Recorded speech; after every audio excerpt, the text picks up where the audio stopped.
All right, fam. Shout out to y'all. Appreciate y'all for being in the live. Check this one out. I got Saints getting buzzed for rival cornerback on a 2-year deal worth $25 million. Maybe a replacement for Alontae Taylor, who's trending as one of the top cornerbacks in the draft, him and Rico Woolen. So we'll see how that works as we get going. But man, the market's going to be fierce for Alontae Taylor.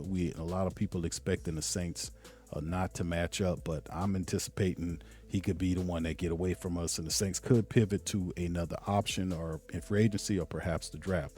Let's talk about this here. Y'all hit the like button, the sub button. Shout out to FanDuel, the official sponsor of the show. Sports Coma in here talking about the black and gold, man. Let's get into this article. Shout out to Sports Illustrated with this scoop on it as they kind of deliver and talk about more of the same, right? Getting more of the same. We talk about the offense all the time and the receivers that we can look at, that they can pivot in the draft to look to, but they'll have a ton of talent there.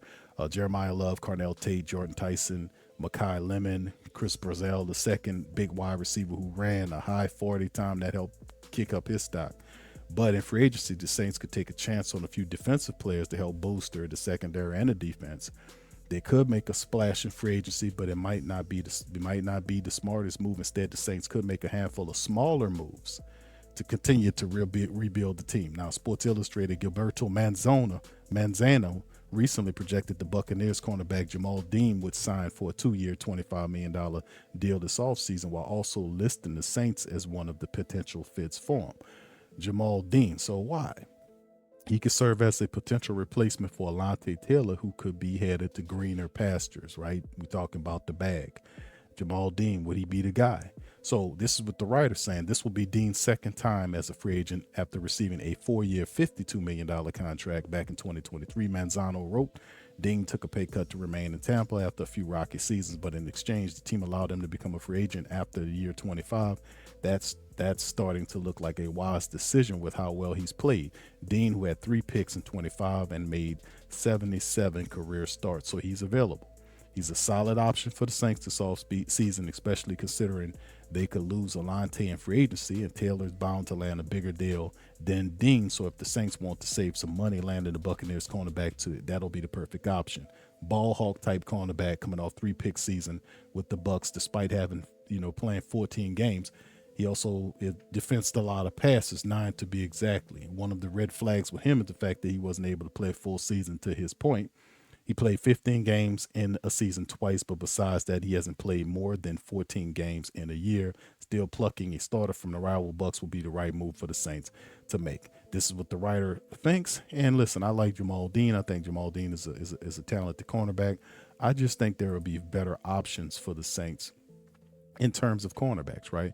If we got to lose Alontae Taylor, there are options where the Saints could possibly, deal with replacing Alontae Taylor in the free agency market. Now, Jamel Dean is a guy that is a good cornerback as well, but there are other guys, and I guess it depends on how much money you're willing to pay him. Now, if you look at over the cap's free agency listing, you can see guys like Trayvon Diggs that the Packers have. He'll be a free agent. That might be too much. Darius Slade, Jonathan Jones from the Commanders. Then you see Dean there at number 4. But they have other options. Eric Stokes could be a guy that the Raiders let go. We'll see how that works. But that could be the swap as well, because a lot of people think the Raiders are going to allow Eric Stokes to go and pick up Alontae Taylor in his state. And remember, the defensive coordinator for the Raiders under Kubiak is Joe Woods. So Joe Woods is there as the DC, and he has familiarity with Alontae Taylor and could use him in a similar scheme that Coach Staley employs. So this swapping of players, could it be a situation where you see Alontae Taylor go west and Eric Stokes come out east to the Saints? And Stokes is 6'1", 185 pounds, in his 5th season right here. And he's a guy that we hear in the Raiders like this guy a lot. And perhaps they don't want to lose Stokes. We'll see how it all pans out, man. But that is the main sticking point right here. for some of these teams. Like, if he leaves, you're gonna have to replace him.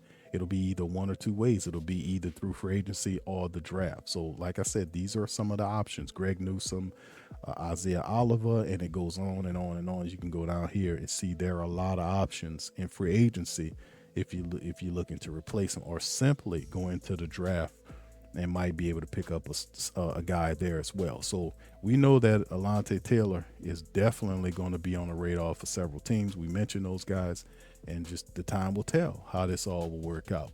So anyway, with that being said, man, y'all hit the like button, hit the subscribe button, and let me know your thoughts inside of the comment section about this matter here. If Alontae Taylor leaves, who do you guys like in free agency or even in the draft? Who do you like to fit Staley's system to replace Alontae? Do we go in free agency or the draft, or both? Y'all let me know in the comment section below. All right, with that being said, I'm out. I appreciate y'all. Shout out to FanDuel. Y'all check out our links in the description below. We on the move to 15,000 subs. Y'all hit the like button, the sub button, the subscribe button, all at the same time. Light them up, man. Big Q representing the mighty Who Dat Nation, man. And I'm holler at you on the next one. Much love. Peace. Who that say they gon' beat them Saints? Who that? Who that? Who that say they gon' beat them Saints? Who that? Who that? Who that say they gon' beat them Saints? Who that? Who that?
Hey, New Orleans!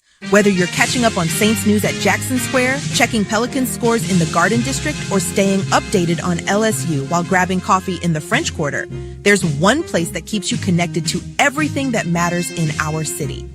From Bourbon Street to the Superdome, from Preservation Hall to the Riverfront, New Orleanians are staying in the know with the WhoDatDaily.com, your daily source for Saints, Pelicans, LSU, and all the sports, music, and culture that makes our city special. At work downtown, at a game in the Dome, or just relaxing by the Mississippi, wherever life takes you in the Big Easy, you can stay connected. Because when you're from New Orleans, you don't just live here. You stay in the NO. That's stay in the know. Visit the WhoDatDaily.com and never miss what matters most to Who Dat Nation. Welcome to the Pro Shop, where we create authentic, NOLA-inspired clothing for men, women, and children. From Saints jerseys to Pelicans gear, everything's crafted right here in New Orleans. Whether you're shopping the Pro Shop, the Pel Shop, or the Pro Shop Kids, we've got your whole family covered with genuine merchandise that represents our city's spirit. Check for links in the description section below or in the chat.